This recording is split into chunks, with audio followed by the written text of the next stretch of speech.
Bienvenue dans votre émission qui donne la part belle aux talents dans plusieurs domaines. Avant tout propos, je tiens à souligner que votre émission est nominée au quota Distinction 2024 dans la catégorie Meilleure émission de l'année. Pour voter, c'est simple, envoyez par SMS quota S32C3 au 8900 pour que nous soyons lauréats ou bien distingués via cette cérémonie de récompense. Ça y est, on fait place à notre invité. Il s'appelle Dylan Ovononve. Avec lui, on va parcourir son côté écrivain sans omettre son côté aussi scientifique car il est étudiant en 3e cycle en médecine. Influencé par les œuvres romanesques, artistiques et même fantastiques, il a su concilier ces deux domaines et en faire une passion. Sans plus tarder, je vous prie de me suivre pour découvrir cet invité exceptionnel et c'est maintenant. Vas-y, let's do it.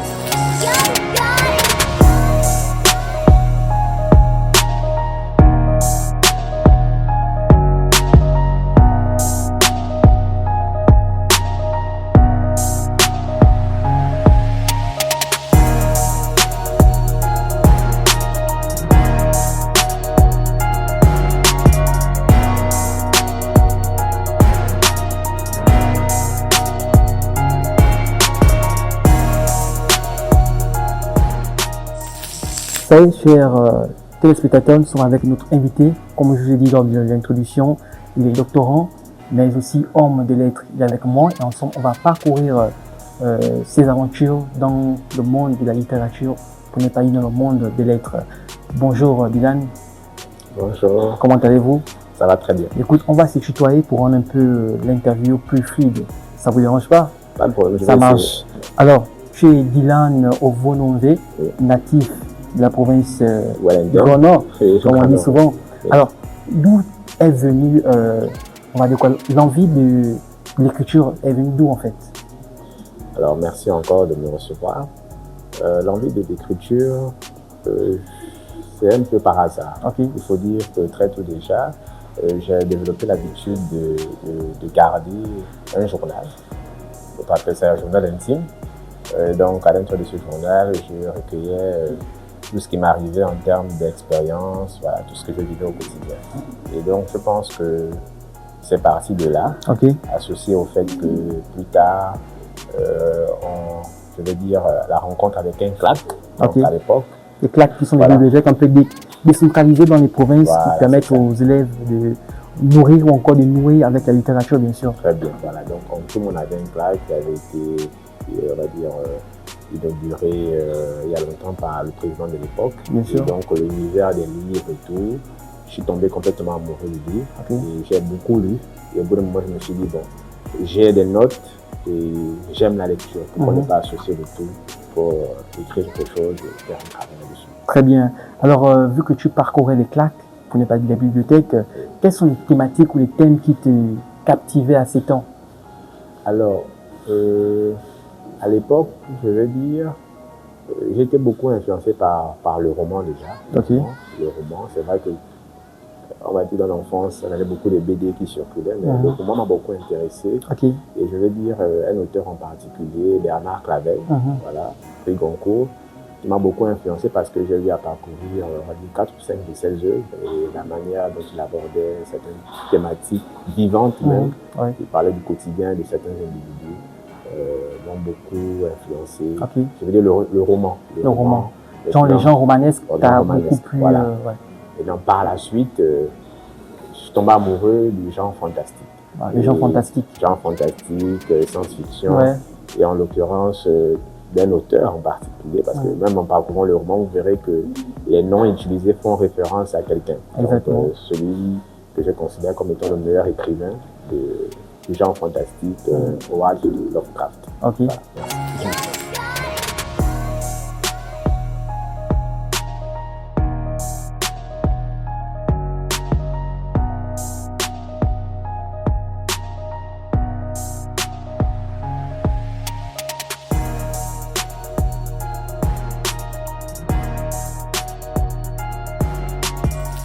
Comment ça s'est passé en fait, étant au lycée? Comment tu arrivais? En fait, je pense que quand tu arrives au lycée, le déclic est venu là en fait. Dès les premières notes, dès les premières, comme tu l'as dit, avec tes blocs-notes, comment tu essaies de gratifier quelques écrits déjà pour déjà, on va dire, envisager ce côté littéraire ou ce côté homme de lettres. Et comment ça s'est passé en fait, le déclic? Le déclic. Alors, je pense que le déclic... Étant au lycée. Voilà, au lycée, je devais être en classe. Bon, j'ai des notes depuis quasiment plutôt la 6e. Okay. Mais le déclic s'est vraiment produit en classe de seconde. J'étais en seconde S. Ouais.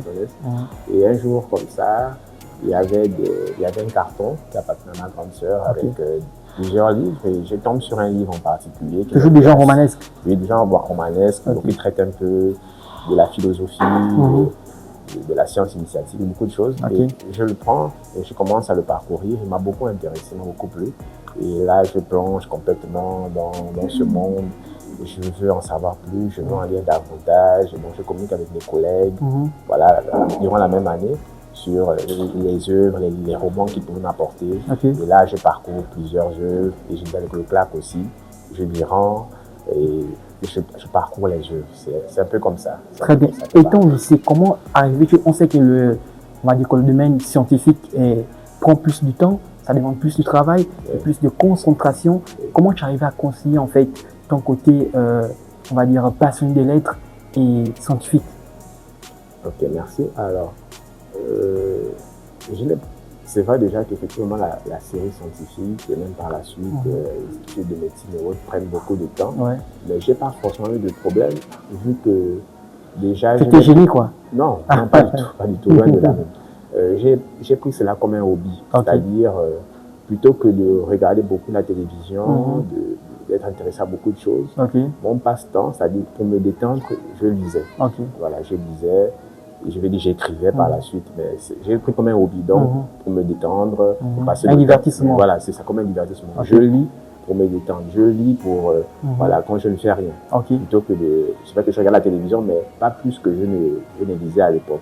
Est-ce que tu savais que Dylan ne faisait pas d'autres activités? En fait, tu n'allais pas te distraire, genre prendre un pot avec les potes, genre, tu vois un peu, tu étais plus focus, quoi, soit littérature, soit science.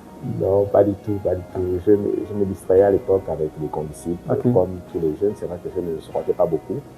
Déjà, c'était dû au cadre dans lequel on évoluait, les parents... Et c'était dans quel cadre en fait? Bon... cadre religieux, cadre, on va dire quoi, des parents qui étaient assez stricts? Bon, ça c'est au lycée, j'ai resté avec ma mère. C'est vrai que, lui, on va dire, un peu religieux, mais c'était plus discipline à la maison. Je veux pas que quelque chose se passe, vous sortez, si quelque chose arrive. Et donc, on restait un peu à carreau pour éviter d'amener des problèmes à la maison. Voilà. Très bien. J'ai remercié ma mère pour ça d'ailleurs. Ça, nous aussi, on la remercie pour avoir produit ce génie. Car tu es vraiment génie, il faut le dire. Tu as 4 ouvrages dont on va en parler dans le roulet de l'interview. Alors, Dylan, y a-t-il un auteur qui a particulièrement influencé ton style d'écriture? Alors, ok, merci. Alors, le style d'écriture, je veux dire, il vient déjà on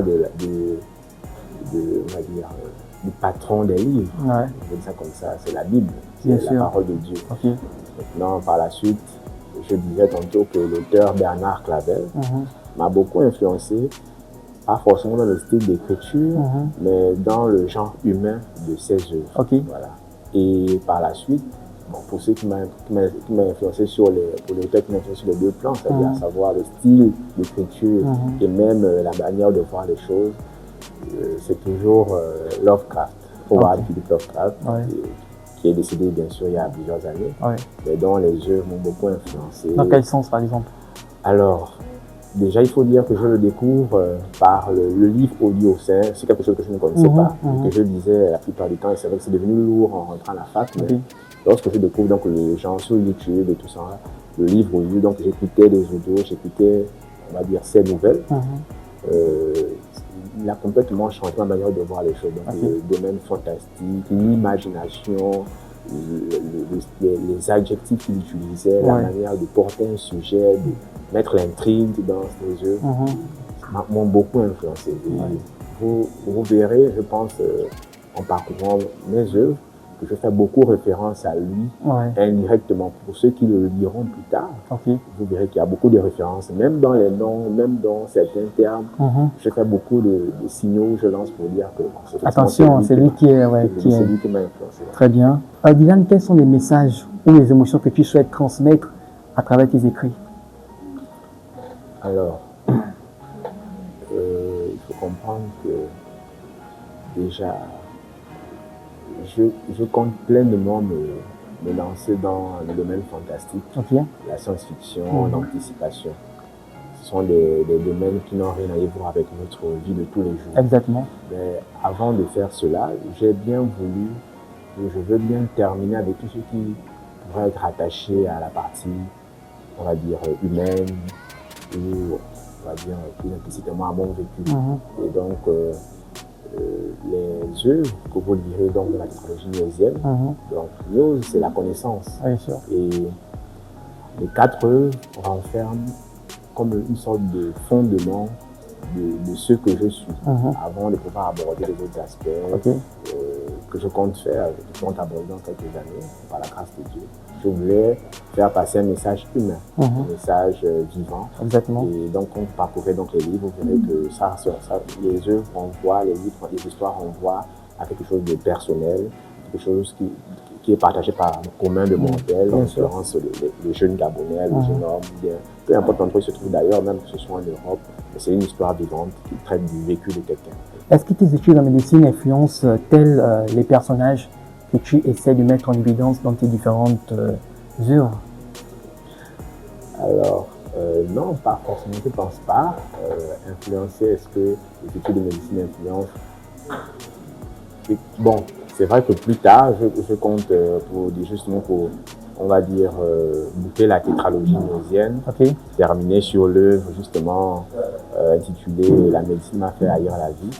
Et dans cette œuvre, j'essaierai de faire le lien entre la vie de tous les jours, l'influence de la maladie sur les personnes, et sur le médecin en l'occurrence. Mais pas forcément, les études de médecine n'influencent pas forcément, on va dire quoi, la lecture, la littérature. Non, je ne pense pas. Ok, ça marche. Alors, Diane, il faut rappeler que tu as 4 œuvres déjà, mais pas encore sur le marché. Il y a une qui est éditée et les 2 autres, je pense qu'une déjà en perfection et les 2 autres en 2025. Déjà, le choix de la maison d'édition Le Lys Bleu, pourquoi ce choix? Alors, le choix de la maison Le Lys Bleu, effectivement, il faut dire que c'est une maison d'édition française. L'histoire... Parce que je fais allusion, il y a des maisons d'édition ici, comme la maison d'édition Sam. Pourquoi tu n'as pas pu être là-bas, en fait, en termes de publication de ton œuvre ou encore d'édition, en fait, ton ouvrage? D'accord. Alors, bon, il faut dire que la motivation venait réellement du fait que l'œuvre est typiquement, c'était pour moi en fait, typiquement gabonaise, typiquement africaine et gabonaise. Et je voulais traiter du sujet avec, on va dire, d'autres personnes. Des personnes qui ont une vue différente qui n'ont pas d'appréhension, qui ne sont pas liées, qui seraient soumis à quelques influences quelconques. Voilà, vraiment, je voulais une vue autre que celle que je pouvais trouver dans mon environnement. Et en parcourant Internet, j'ai vu que, déjà, il faut dire que l'édition coûte cher. Exactement, oui. Cher. Et je cherchais une maison qui serait adaptée à tes moyens. Voilà, adaptée à mes moyens. Parce que la première à laquelle j'étais au contact, on parlait de 1 million et quelques autres. C'est vrai que celle-là, elle n'est pas forcément, on va dire quoi, disponible pour tout le monde, accessible pour tout le monde, mais quand même, le prix et abordable en fait. Était abordable pour moi et je me suis dit, bon, ils sont simples déjà et c'était une très bonne collaboration d'ailleurs. Le prix était plus ou moins dans mes cordes. Voilà. Très bien. Alors, parlons de tes ouvrages en projection 2025. Déjà, quelles sont les thématiques qui vont être abordées de manière brève? Qu'est-ce qu'on peut s'attendre en fait en termes de contenu? D'accord. Alors, déjà, il faut dire que Arcane de Manos, première partie, que j'ai écrit, on va dire, entre 2013 et 2013 comme ça, je veux dire, 2013 et j'ai achevé en 2021. C'est vraiment l'introduction, et sur ma vie. Et à la fin, j'essaie d'apporter comme des conclusions, des conseils voilà, sur la vie de tous les jours qui pourraient servir à plusieurs personnes. Mes adultes entre nos mains traitent d'une thématique en particulier, à savoir la succession. Et pour les 2 autres à venir, pour 2025, par la grâce de Dieu toujours, alors il y a à l'intérieur Arcane de Magnos, deuxième partie, qui est la suite de la première partie. Très bien. Et la dernière, comme je disais tantôt, c'est la médecine m'a fait haïr la vie. Donc, c'est vraiment dans ces trucs que j'essaie d'explorer plusieurs notions, à savoir le créationnisme, l'évolutionnisme, la psychologie, la relation médecin-malade, les influences de la maladie sur non seulement les personnes, mais aussi sur le personnel. J'essaie vraiment d'apporter une vision différente pour traiter le quotidien en fait des médecins. Exactement, exactement. Parce qu'il faut le dire, le médecin est beaucoup influencé par le patient et par sa maladie. Et au quotidien, il se bat pour trouver des solutions. Ce sont des choses qui peuvent nous impacter, on va dire intérieurement, par le contre-transfert, bien le transfert négatif aussi. Et donc, j'essaie d'aborder cette thématique à l'intérieur. Mais surtout de montrer que beaucoup de maladies qui touchent l'homme sont dues au manque de connaissances de la part de l'homme. Donc, à l'ignorance, à la négligence. Voilà, c'est un peu ça. Alors, tu as parlé des patients. Alors, penses-tu que l'écriture peut être une forme de thérapie envers les patients ou pour les patients? Alors, l'écriture comme une forme de thérapie. Ou un outil, en fait, utile à travers les patients, bien sûr. Vu différemment sur un autre plan, je pense que lire un contenu approprié pour quelqu'un qui serait malade. Ouais. Ça t'est déjà arrivé? Non, bon, ce que je dis, c'est non, pas lire pour quelqu'un, mais je me dis, si on est malade et qu'on lit certaines œuvres appropriées, voilà, on pourrait effectivement être aidé. Donc, en ce sens, la lecture, un certain style de lecture ou un certain style de contenu, un certain genre de contenu pourrait aider effectivement un patient à se remettre, lui donner du courage, le mental, la force, effectivement diminuer la thérapeutique et la maladie, on va dire ça comme ça. As-tu déjà envisagé d'écrire par exemple des contenus médicaux liés à ta formation en fait? Alors, merci. Déjà, je pense pour devenir médecin et pour devenir spécialiste, on écrit beaucoup, c'est-à-dire des thèses, des articles. Donc, surtout toi qui es déjà au 3e cycle déjà. Oui, quasiment à la fin. Peut-être plus tard. Ça, je laisse un peu ça en suspens, mais je compte adapter l'univers des microbes, des agents infectieux, dans effectivement dans les œuvres, mes œuvres prochaines, à savoir les nouvelles que j'aborderai sur le plan fantastique. Même sur le plan fantastique, parce que ça va vraiment être vraiment original. Donc, c'est un peu ce que j'ai en projet, j'ai commencé, mais je peux d'abord terminer avec cette partie, c'est un peu ça. Donc, ça marche. Petit point d'interrogation ici. Ça marche. Mais nous, on sera ravis de les lire, parce qu'il y en a peut-être pas, pourquoi pas narrer en fait une histoire déjà du quotidien au niveau du Gabon. Et comment, en parlant du quotidien, est-ce que la culture gabonaise a un pont dans tes expériences, on va dire, littéraires? La culture gabonaise influence-t-elle parfois tes écrits ou encore je sais pas, comment dirais-je, tes inspirations en fait dans l'écriture? Alors, bon, il faut dire que... Vu que tu viens de Grand Nord, on sait que là-bas, les hommes sont ancrés à la tradition. Oui, c'est vrai, mais j'ai pas grandi dans ce contexte. C'est vrai que déjà, quand vous lirez Arcane de Magnos, première partie, vous verrez que je fais allusion, je ne vais pas dire forcément à la culture dans son ensemble, mais à la tradition. Et il y a effectivement la tradition occupe une grande partie des influences qui ont été les miennes. Et quand vous lirez, par la grâce de Dieu, l'œuvre, vous verrez que j'aborde même l'aspect initiation, le monde des esprits. Par contre, pour cette œuvre, non, pas trop. Pas trop. Donc, je veux dire, pas forcément la culture dans son ensemble. Je n'ai pas trop vraiment ce contexte, mais effectivement, j'étais au contact d'une partie de la tradition. Voilà, le domaine de l'initiation. Et j'en parle dans tes œuvres, en fait. Dans la première œuvre que j'ai achevée. Alors, Dylan, penses-tu que l'empathie essentiellement médecine, joue un rôle important dans l'écriture? Alors, l'empathie en médecine dans l'écriture. Alors, je vois la question différemment. Ok, alors, vas-y. il faut dire déjà que l'empathie, Ok. voilà, ou la médecine ne peut pas être pratiquée sans empathie. Exactement. L'empathie étant le fait de se mettre à la place de l'autre, de la situation de l'autre. Et donc au quotidien, lorsque nous sommes aux côtés des patients ou des malades, il faut faire preuve d'empathie. Bien sûr. Voilà. Maintenant, vu que mes œuvres abordent le côté humain, effectivement, le fait de se mettre à la place des autres peut, on va dire, d'une certaine manière, influencer mes œuvres. Sans plus. Est-ce que ça a été le cas ou est-ce le cas ou pas encore? C'est pas encore arrivé en fait. C'est-à-dire, je comprends bien la question. Est-ce que c'est le cas en fait? Est-ce que le côté empathique a déjà fait face dans le contenu de tes œuvres? Bon, je vais dire pas vraiment. Ou pas encore? Pas encore. C'est mieux de dire pas encore. Exactement. Mais j'espère pour la suite. Exactement. Alors, tu parlais de l'humain tout à l'heure. Vois-tu un parallèle entre la médecine et l'écriture? Bon, un parallèle entre la médecine et l'écriture. Alors, déjà pour lire, bien pour écrire, non, lis différemment. La médecine, c'est beaucoup de lecture. Beaucoup de lecture, on va dire. Voilà. Parce qu'il faut un ensemble de connaissances théoriques, voilà, mêler effectivement à la pratique.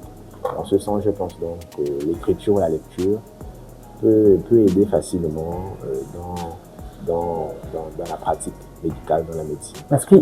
Est-ce qu'ils peuvent aller ensemble en fait, dans ton cas? Est-ce que ces deux domaines peuvent aller ensemble? Dans ton cas, bien sûr. Non, effectivement, je pense que les deux domaines peuvent être liés. Voilà, ou même alliés, parce que la médecine, en médecine, on écrit beaucoup. On écrit beaucoup et on lit effectivement beaucoup. Il faut être à jour sur les articles récents. Exactement. Il faut publier, voilà, pour nos maîtres et tout. Il faut la publication. Donc, effectivement, il est possible de pratiquer la médecine, mais aussi d'écrire. Maintenant, on peut écrire en médecine ou aussi dans les autres domaines qui nous plaisent. Je ne pense pas que ce soit un problème. Et d'ailleurs, vous verrez que beaucoup de grands scientifiques, des médecins de l'époque, des savants, écrivaient aussi. Pourtant, ils écrivaient dans le domaine de la philosophie, mais ils étaient souvent des médecins ou bien des astrophysiciens. Exactement, exactement. C'est pas faux. Je pense que les deux peuvent être liés. Diane, en tant que jeune écrivain, quelles sont les difficultés que tu rencontres au quotidien? Alors, en tant que jeune écrivain, déjà, il faut dire qu'on n'écrit pas pour les autres. Je ne pense pas, personnellement, qu'on écrive pour les autres. Écrire, c'est d'abord une sorte de confessionnal. On essaie d'extérioriser une émotion ou un vécu particulier. Exactement. Alors, lorsque j'ai commencé à écrire, et même lorsque j'ai achevé mon premier roman, c'était le problème financier. C'est le problème financier qui revient parce que c'est bien d'écrire, mais après, pour se faire éditer, il faut mettre de l'argent. Exactement. Et je me souviens avoir fait des demandes un peu partout, avoir écrit des lettres, des poésies. À chaque fois, on me répondait non, on ne peut pas. Et puis, il fallait peut-être que mon roman aborde l'aspect politique. Bon, j'ai pas eu l'aide qu'il fallait. Parce que ça revient souvent, en fait, notre société n'est pas vraiment friand à la littérature. D'où peut-être cette réticence, en fait, auprès des personnes qui ne trouvent pas intérêt, en fait, à soutenir un jeune écrivain. C'est pour quel apport? Tu vois un peu? Oui. Alors, c'est le cas. C'est le cas. Il faut le dire. Aujourd'hui, on est beaucoup plus intéressé, mais c'est même le monde en général, intéressé par le divertissement. Le divertissement, souvent c'est la musique, voilà, la musique, les contenus qui sont sur les réseaux sociaux, voilà, on fait beaucoup de bruit, tout ça là. Là, vous allez voir beaucoup de personnes qui sont là même pour même donner de l'argent. Mais si c'est une œuvre de l'esprit qui est vraiment là pour nourrir, parce que le livre nourrit. Bien sûr. Nous ne sommes pas habitués à ça. Et je pense qu'il faudrait là-dessus faire beaucoup d'efforts. Parce qu'il y a plusieurs talents qui se cachent un peu partout. Bien sûr. Je me souviens avoir passé le concours RFI Jeune Talent il y a quelques années. C'est un jeune de 19 ans, d'origine camerounaise, qui avait gagné le titre. Il y a plusieurs autres participants, excusez-moi, sur la plateforme. C'était des jeunes gens. Donc, on devrait davantage encourager là-dessus. En fait. Encourager, non... on va dire quoi, mettre en avant les contenus qui sont un peu partout là, les gens crient, ils dansent, ils font Ouais. bon, excusez-moi, à la limite un peu de bruit. On devrait encourager les œuvres de l'esprit, je pense. Exactement. Alors, c'était Ovonombe Dylan sur l'émission Exprime ton talent. Vous pouvez me retrouver sur Facebook par Ovonombe Dylan. Je suis aussi disponible sur Twitter. Alors, le message il est simple. Procurez-vous le roman. Le compte numéro ci-dessus. Donc, 74 18 78 10. Voilà, faites vos commandes directes sans protocole. En attendant que tous les autres les romans soient disponibles un peu partout. Voilà. Écrivain et je l'espère dans quelques temps médecin au service des populations, à la fois par le livre, par l'écriture, mais aussi par les soins médicaux appropriés. Merci.